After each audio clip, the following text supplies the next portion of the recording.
산업은 정말 너무 빠르게 변하는데 교육은 그 속도를 전혀 따라가지 못하고 있죠. 기술은 거의 빛의 속도로 내달리는데 우리 제도나 교육은 거북이 걸음이에요. 이 엄청난 격차, 이 틈 사이에서 과연 대한민국은 어떻게 살아남아야 할까요? 오늘 이 시간에는요, 바로 이 AI 시대에 우리가 마주한 생존의 문제, 그 기로에 대해 한번 깊숙이 들어가 보겠습니다. 네, 바로 이 문장. 이게 모든 문제의 시작점이라고 할 수 있습니다. 기술이 발전하는 속도랑 우리가 거기에 적응하는 능력 사이에 벌어진 이 위험한 격차. 이게 바로 지금 AI 시대에 대한민국이 풀어야 할 가장 크고 또 가장 시급한 숙제인 셈이죠. 자, 지금 전 세계는요, 거대한 AI 패권 전쟁, 그야말로 전쟁터 한복판이 있습니다. 그리고 우리 대한민국은 미국과 중국이라는 이 두 거인 사이에서 어떻게든 살아남아야 하는 정말 아슬아슬하고 위태로운 상황에 놓여 있어요. 그럼 이 AI 경쟁이 지금 어떻게 돌아가고 있냐? 크게 두 가지 모델이 이끌고 있다고 보시면 돼요. 한쪽은 여러분도 잘 아시는 구글이나 오픈 AI 같은 미국의 빅테크 중심 모델이고요. 다른 한쪽은 중국의 국가 통제 모델입니다. 문제는 바로 우리죠. 한국 같은 나라들은 이 두 거인 사이에서 어쩔 수 없이 한쪽 편에 서거나 아니면 아예 새로운 제3의 길을 만들어내야 하는 그런 압박을 받고 있는 겁니다. 특히 중국의 방식을 보면요, 좀 근본적인 모순이 있어요. 생각해보세요. AI 산업이라는 게 본질적으로는 인간의 노동을 대체하기 위해 만들어진 거잖아요. 그런데 거기에 수백만 명의 인력을 쏟아붓고 있다는 거죠. 결국 어떻게 될까요? AI에게 일자리를 뺏기는 AI 전공자가 대량으로 나올 수도 있다는 정말 아이러니한 상황이 펼쳐질 수 있습니다. 이게 바로 우리나라의 독특한 내부 문제를 보여주는 모래시계 구조입니다. 맨 위에는 삼성이나 네이버 같은 AI를 직접 개발할 수 있는 소수의 대기업이 딱 버티고 있고요.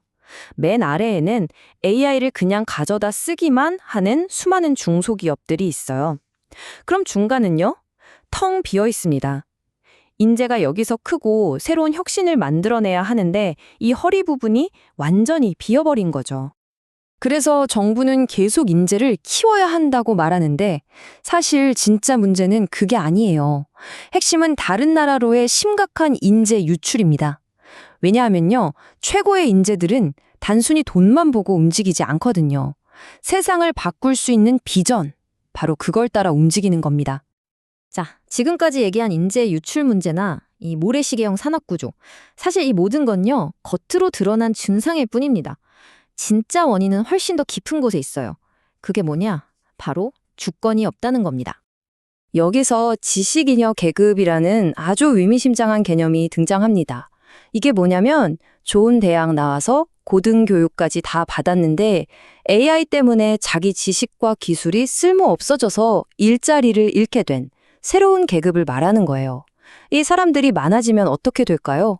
사회 전체를 흔들 수 있는 거대한 불안 요소가 될 수도 있다는 거죠. 상황이 이렇다 보니 기업들은 서로 힘을 합치기보다는 정부 예산을 타내려고 서로 경쟁만 하고 있고요. 정부는 이걸 전략적으로 조율하는 게 아니라 그냥 예산만 나눠주는 역할에 그치고 있어요. 그 결과 제대로 된 AI 산업 생태계가 아니라 말 그대로 AI 예산 따먹기 게임만 벌어지고 있는 셈입니다. 이 모든 건 결국 하나의 가장 근본적인 질문으로 이어집니다. 과연 누가 AI의 뇌와 기억을 통제하는가? 바로 이 질문이죠. 이건 단순히 기술 문제가 아니라 국가 안보와 경제 독립이 걸린 주권의 문제입니다. 그래서 그 해답으로 나오는 것이 바로 소버린 AI입니다. 우리 데이터 주권과 의사결정의 독립성을 지키려면 반드시 우리 영토 안에서 만들고 훈련시키고 통제할 수 있는 우리만의 AI가 필요하다는 겁니다. 이건 선택이 아니라 필수인 거죠. 자, 그럼 이제 어떻게 해야 할까요? 앞으로 나아갈 길은 뭘까요? 다행히도 해결책이 있습니다. 국가와 기업, 그리고 개인이 함께 살아남을 수 있는 AI 생태계를 만들기 위한 아주 구체적인 4가지 청사진을 한번 살펴보겠습니다. 이 청사진은 크게 4가지 기둥으로 이루어져 있어요. 첫째, 국가 인프라 정책. 둘째, 인재 유지 정책. 셋째, 교육 개혁. 그리고 마지막으로 외교 정책입니다. 자, 그럼 첫 번째 기둥인 인프라 얘기부터 시작해 볼까요? 첫 번째는요, 국가가 AI 시대에 새로운 고속도로를 깔고 교통 규칙을 만들어야 한다는 겁니다. 우리가 1990년대에 전국에 초고속 인터넷망을 깔았던 것처럼요, 이제는 국가 GPU 클라우드 같은 새로운 인프라를 깔아야 합니다. 그리고 데이터 주권이나 보안 같은 걸 명시한 AI 주권법, 일종의 디지털 헌법도 만들어야 하고요. 두 번째 기둥은 인재 문제입니다.